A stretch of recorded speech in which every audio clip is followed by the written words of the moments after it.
Welcome. In this lecture, we're going to take a look at the relationship between iron, zinc, and selenium, and I want you to start to think about those three minerals like dominoes. When you knock down one, there's going to be a consequence to be paid down the way. But I'm going to start out by telling you a little bit of a dilemma that I was faced in my clinical practice. Had a young person come in and they were being evaluated for metabolic syndrome, diabetes, and in the discovery process we saw that their HDL, their good cholesterol, was really, really low, lower than anticipated. And we prescribed exercise and all the other wonderful things that you can do to raise the HDL, but it kept going in the wrong direction. Little did we know that the mom was deciding that it was a really good idea, because it was cold and flu season, to take a whole lot of zinc.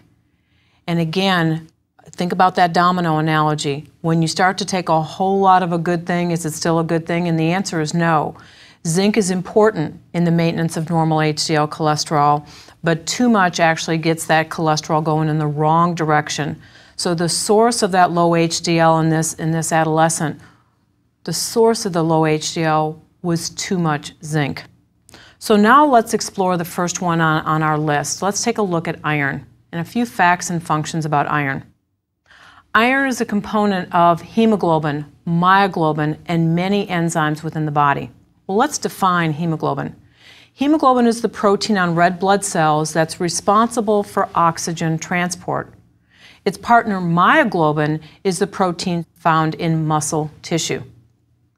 Iron is has an integral role in brain development and is absolutely critical in the first 2 years of life. Iron is vital in the production of the protective membrane in the central nervous system called the myelin sheath. It's also involved in the production of neurotransmitters, which are chemicals that carry signals between nerve cells. Well, infant formula contains iron. Breast milk has very biological available iron, but cow's milk is devoid of iron. So one of the reasons why the American Academy of Pediatrics recommends either infant formula or breastfeeding for newborns and infants up for the first year of life is because cow's milk is a very poor source of iron. So I was in a clinic, a San Jose clinic there in Houston, and I had a woman coming in with what appeared to be strawberry milk. And when I asked her what this was, because her baby was profoundly iron deficient, what it was cornstarch with strawberry flavoring in it. It looked like milk, but it wasn't milk. It was a milk surrogate, as she described it. It was a pretend milk, infinitely less expensive than cow's milk, and certainly much less expensive than infant formula. So the cause of anemia or iron deficiency in her infant was that she was using the wrong kind of milk. Looked like milk, but it was actually just cornstarch. Iron is a structural part of many enzymes that have a multitude of metabolic functions, including, again, neurotransmitter production and function, the synthesis of DNA and collagen. It helps your liver's detoxification system, and as we hear all sorts of individuals interested in detox diets these days, keep in mind that your liver does an amazing job. Just make sure that you have adequate amounts of iron in your diet. It's also integral in the maintenance of a functioning immune system. But I want to caution you here, bacteria also require iron for growth. So if you're taking lots and lots of supplemental iron that has not been prescribed by your physician, keep in mind that bacteria can grow in the presence of extra iron. It's for that reason that many nutrition support products, things that might be given to you intravenously in the hospital, are iron-free for this reason. Not because you don't need the iron, but what they're really trying to do is prevent bacterial overgrowth. Well, is iron bioavailable? And the average is really no. The answer is no. On average, only about 10% of the dietary iron that you consume is absorbed by the body. Again, in general, women absorb about 13% of dietary iron and men absorb about 6%. Why does that happen? Why do men absorb less than women? Well, the reason, it depends on biological need. Absorption can range from as little as 1% to over 50% depending on your state of deficiency. Absorption is more effective during times of deficiency. So if you are deficient, your body actually ramps up the absorption. Well, dietary iron comes in two distinct forms: heme iron, heme from the word hemoglobin, and non-heme iron. Heme iron is found mainly in animal products, and is absorbed much more effectively than non-heme iron, which is found in grains and plants. I want you to think about that for a second. So what does that mean if you're vegetarian? If you're vegetarian and eating no sources of animal protein, your absorption of iron might be compromised. The presence of free amino acids, a breakdown product of protein metabolism, and the acidic pH of your stomach actually will enhance the absorption of non-heme iron.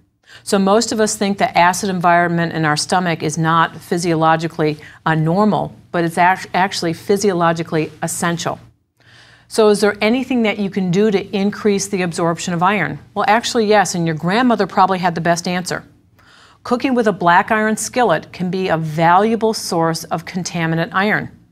It can increase the iron content of a meal from anywhere between 30 to 100-fold. So in my work at the Houston Ballet, I always recommend to my ballerinas to go out and get a black iron skillet. One, because they are trying to manage their calories. Oftentimes they're vegetarian, and I want to enhance that iron absorption. Iron absorption can also be decreased by antacids. Well, that should make sense. An antacid's job is to alter the pH of the stomach, make the stomach more basic. And keep in mind, iron loves acid. Well, there are other things in the diet that can also influence the amount of iron that you absorb. Calcium, zinc, magnesium, and phosphorus can also reduce the absorption of iron.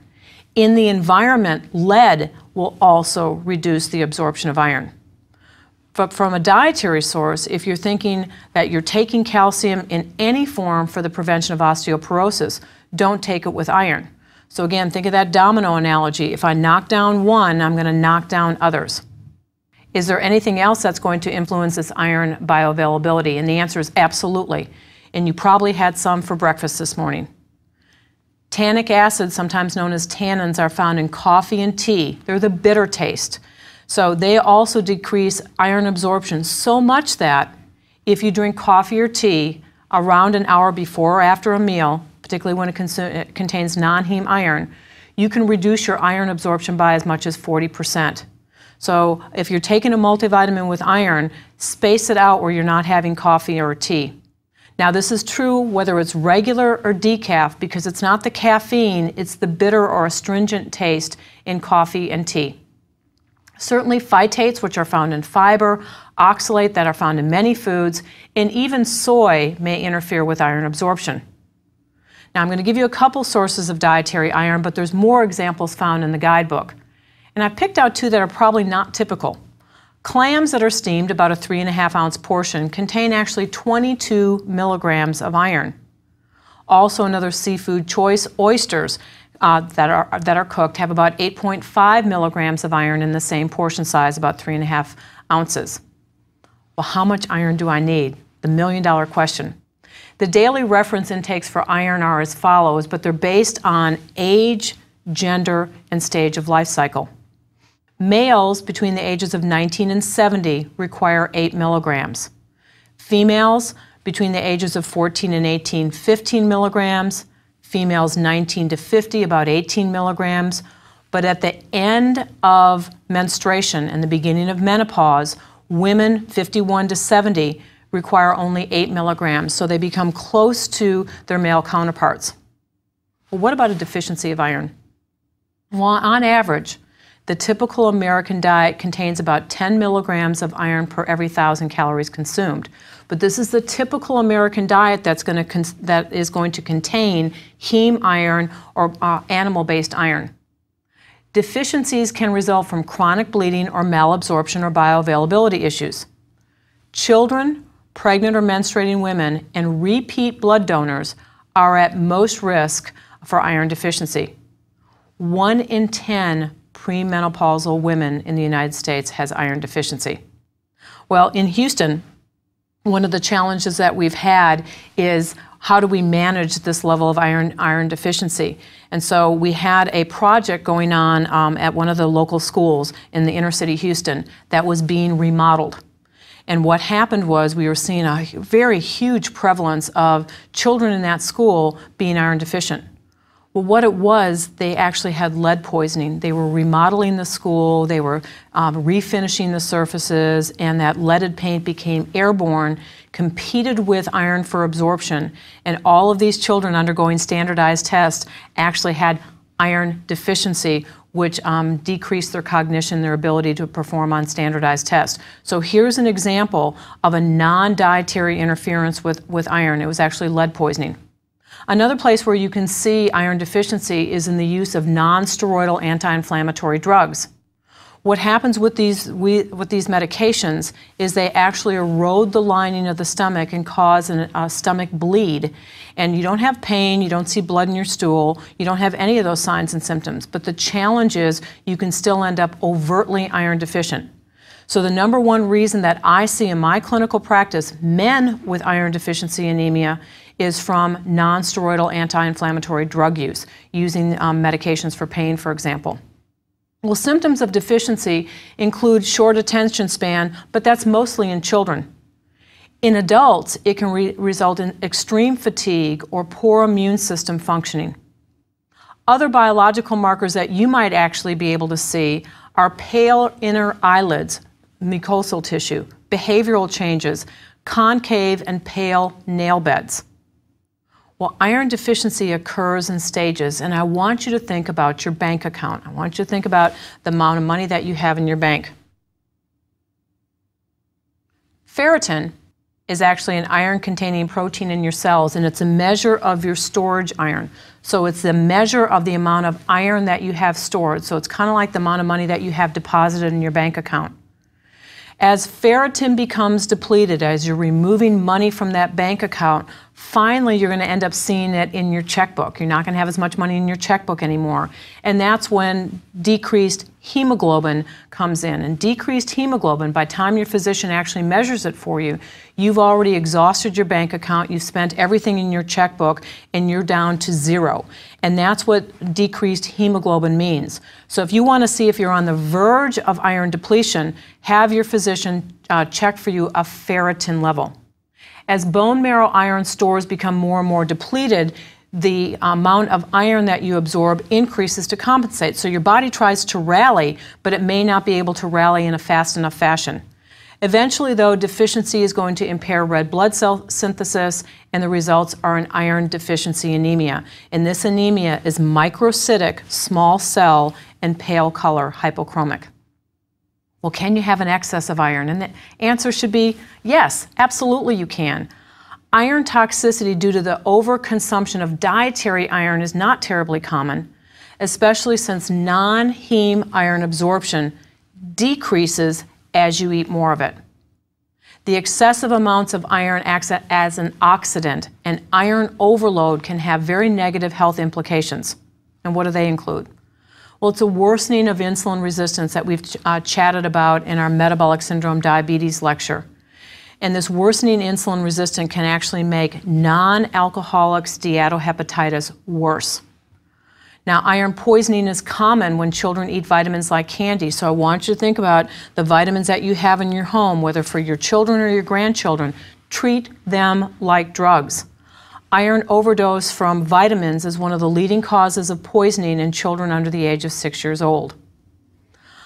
Iron supplementation in those with normal iron stores can actually increase the level of oxidative DNA damage and increase the likelihood of cancer risk. I want you to think about this. We talk about antioxidants and the reason why antioxidants are so important. And now with excess iron, what we've actually done is introduce an oxidant. So too much iron acts as an oxidant and actually increases the risk or the likelihood of cancer. In individuals who consume large amounts of calories are also at risk of iron overload. And in my athletic population, this is a real concern. Keep in mind that we fortify foods. We fortify breakfast cereals, energy bars, almost any kind of grain product that you can look at is going to have iron in it. So athletes who consume large amounts of highly fortified food should read labels all right, but they're going to struggle to find things that are not going to be fortified with iron. So in my athletic population, I have oftentimes recommended go donate blood. You eat a large amount of calories, you're eating a large amount of fortified foods, and certainly we now test particularly male athletes for iron overload. People who receive repeated blood transfusions are at high risk for iron poisoning, as are people who consume large amounts of alcohol.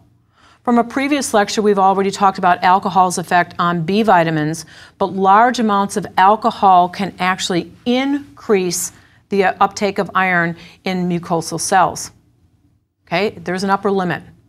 The upper limit of safety for iron is 45 milligrams per day for adults, and for teens and children, it's approximately 40 milligrams per day. Okay?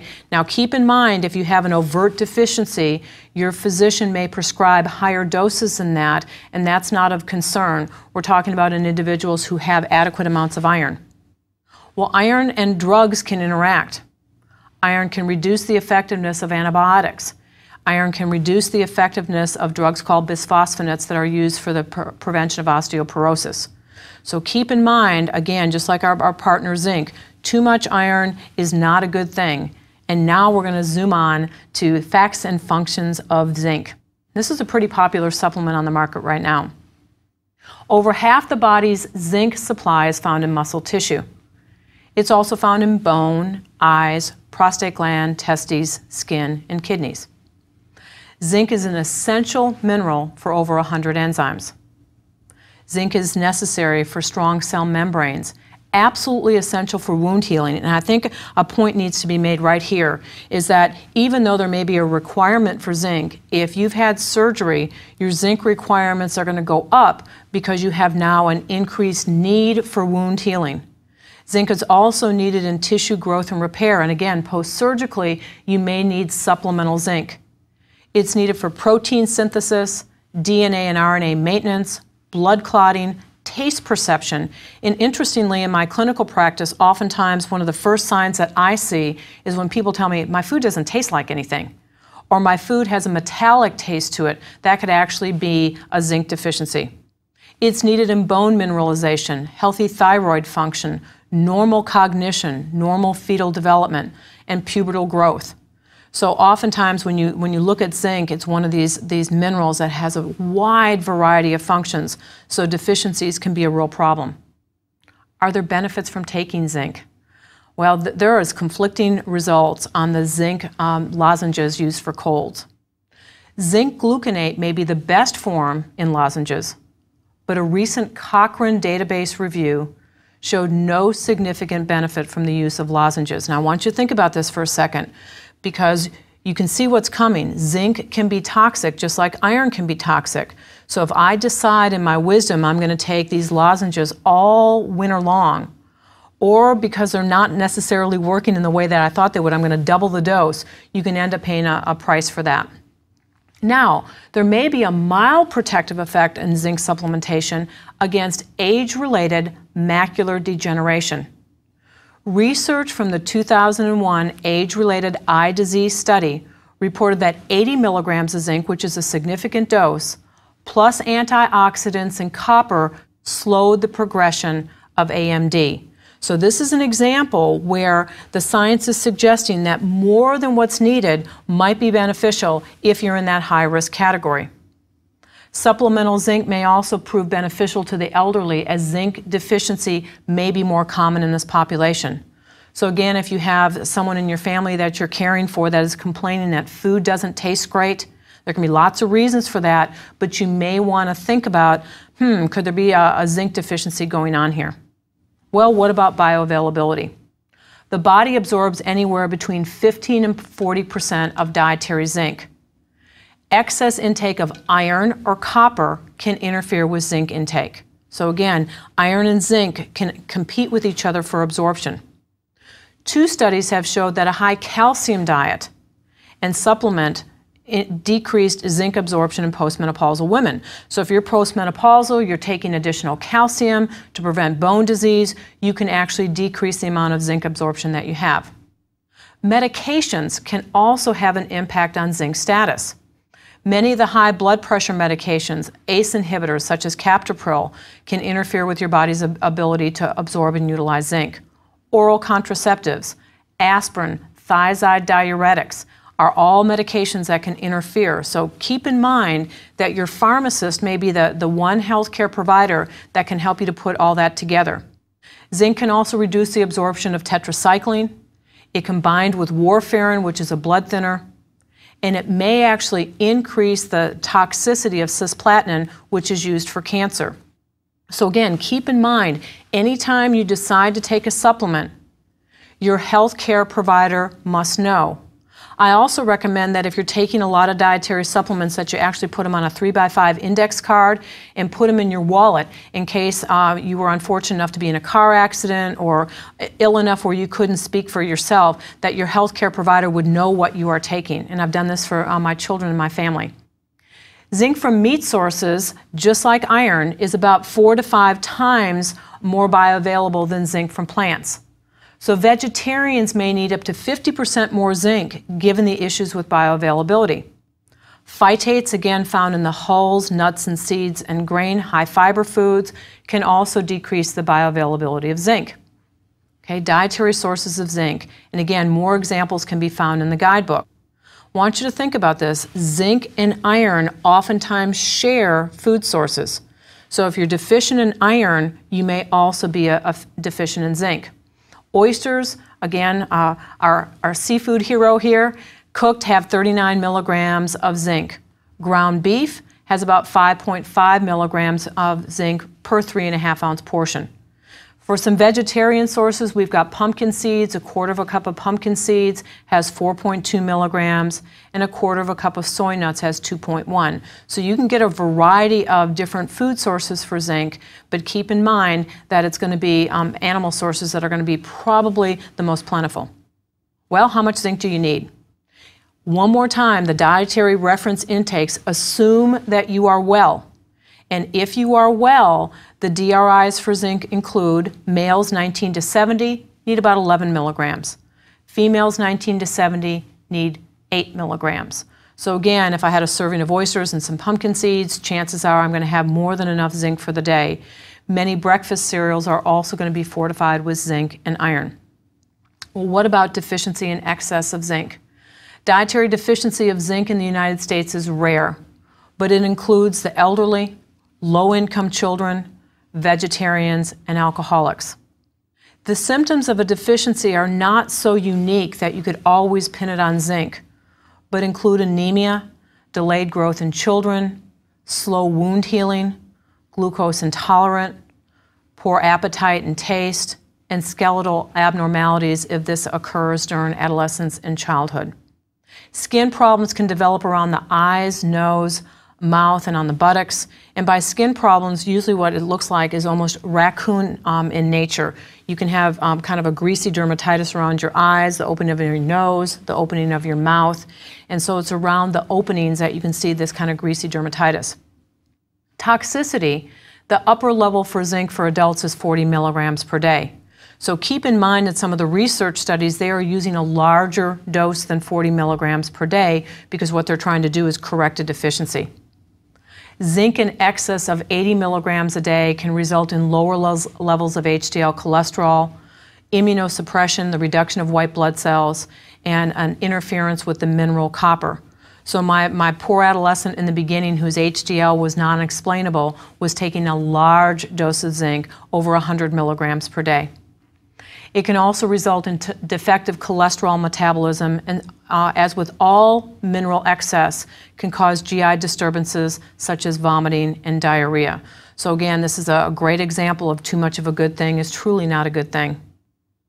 On to selenium.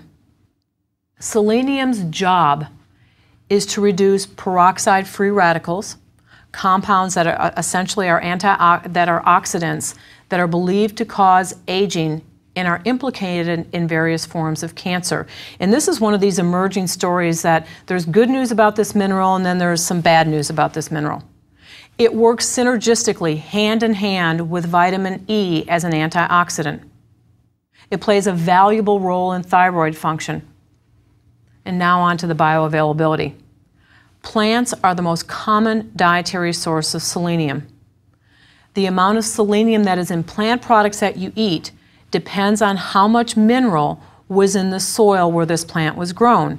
So if the plant was grown in selenium deficient soil, the food in and of itself is going to be deficient. In the United States, the selenium content or the concentration in that plant can vary almost 200-fold from region to region. Certainly when you're growing things on your own, if you're growing a lot of plant-based products on your own, you may end up not having adequate amounts of selenium in your soil. Meat and poultry tend to be more reliable sources of selenium because their feed is typically supplemented with this mineral. But let's stop for a second and think about this. As we go to this whole organic and sustainable movement, one of the things that we're seeing is animals that are going to be free range or they're going to be grass-fed, and now we are going to be dependent on the feed that they have, i.e. grass, to have adequate amounts of selenium. High doses of iron, vitamin C, and heavy metals can decrease the absorption of zinc and selenium. So keep in mind, what we're looking at here is one more time, your body loves to drive down the middle of the road, and when I decide to take it into the ditch, there are going to be health consequences to pay. Well, how much selenium do I need? The dietary reference intakes for selenium for adults are about 55 micrograms, with the upper limit being 400 micrograms. Dietary sources of selenium are plentiful, and many examples can be found in your guidebook, but as an example, a quarter of a cup of Brazil nuts has 1,036 micrograms. Oysters, again, are going to be a great source. A cup of oatmeal that's cooked is 19 micrograms, and a medium boiled egg is 13 micrograms. Well, is selenium a good guy or a bad guy? Well, maybe it's both. And here's a great example of the studies that make us just shake our head on what should we do. There was a study called the SELECT study, designed to see the effects of selenium and other antioxidants in the prevention of prostate cancer. After 5.5 years, the intervention group showed no difference from the control group, suggesting that there was no benefit from taking selenium as part of the SELECT study. However, there is a correlation between selenium levels in your blood and something called C-reactive protein. C-reactive protein is a measure of inflammation, and the higher your C-reactive protein, the greater your inflammatory response. So in some studies, the higher the selenium level in the blood, the lower your C-reactive protein, suggesting that selenium may reduce inflammation. And this inflammatory response is thought to be part of the etiology of heart disease as well as cancer. Certainly beyond heart disease, there is an ongoing interest in selenium supplementation and immunity. The original interest surfaced when about 180 men with HIV had a reduction in hospitalization with 200 micrograms of selenium. So we saw a resurgence in the health food stores of selenium supplementation being sold for immune function. Selenium supplementation may offer some protection from basal cell carcinomas, but an increased risk for squamous cell skin cancer. So you're shaking your head and say, oh my goodness, am I confused? Well, you should be. The take-home point on all of these research studies is concentrate on selenium-rich foods.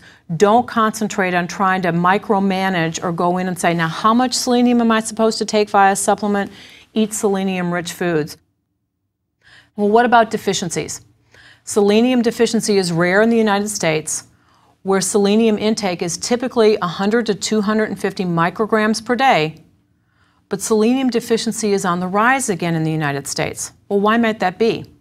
What we're seeing is that selenium deficiency exists, and it's most prevalent post-gastric bypass surgery.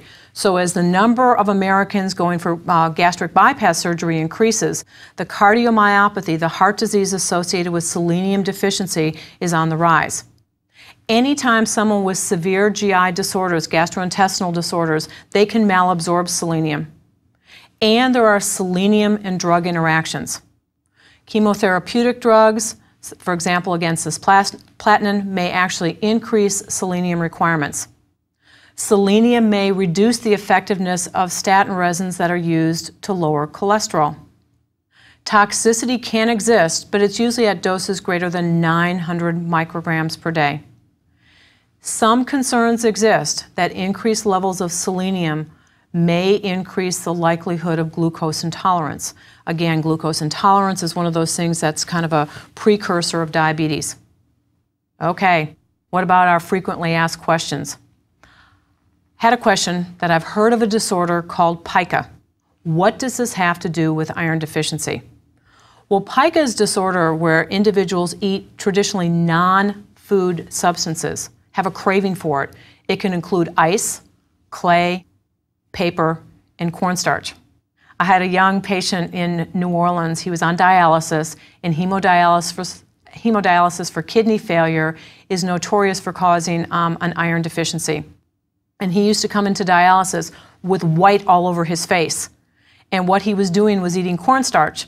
So I would ask him, did you have cornstarch before you came? And of course he knew he wasn't supposed to do that. And he said, oh, no ma'am, I didn't have any cornstarch. But yet his body was telling on him because he had cornstarch all over his face. Another question that I get on a regular basis is I was given a medication for anemia, iron deficiency anemia. At what point do I stop taking the supplements or reduce my dose? Well, this becomes a medical decision because only your physician can peek on the inside, i.e. your blood, can peek on the inside and say, do you need to continue to take it, or are your levels corrected enough where you can stop taking the medication? I'd want to know if my ferritin stores or my storage form of iron is corrected. Do I have now an adequate ferritin before I'd want to stop taking it? So again, we've explored some of the dilemma of these three minerals, and balance is going to rule. Thank you very much.